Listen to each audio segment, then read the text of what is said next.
Hi, I'm Ted Yoho.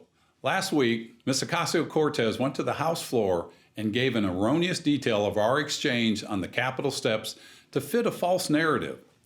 In truth, I had asked if she had a moment and challenged her policy statements about recommending to her constituents that shoplifting was acceptable, while at the same time calling for the complete defunding of the New York City Police Department. Our conversation had everything to do with policy and a sitting member of Congress advocating breaking the law versus using current social programs aimed to help people in need. I'm sure shop owners and police officers don't feel that it's okay or it's responsible for these suggestions coming from their member of Congress. The policies promoted by my colleague from New York are lunacy. As the Democratic Party continues to slide further and further to the left, we are a nation getting closer and closer to socialism. Again, the political sophistry by my Democrat colleague espouses that this was an attack on women and women of color. Not so. It was purely a challenge to her radical socialist policies that will destroy America. I stand with our first responders, the men and women in law enforcement who put their lives on the line every day for our safety, the military and all those who protect our freedom.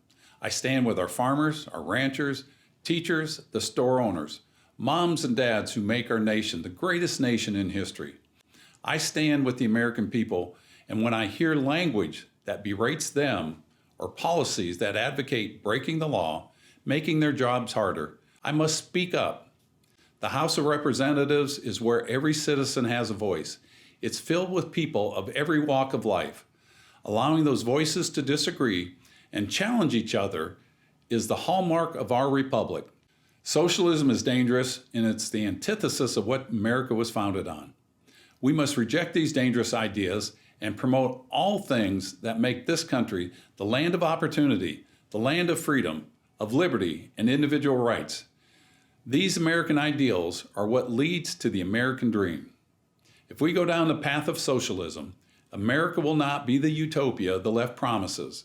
It'll be the reality of Hugo Chavez and Nicolas Maduro's Venezuela, a failed state. Although I have challenged many of my colleagues in the past, I still have an open door and an open mind to those I disagree with. I believe the voice of the silent majority has risen.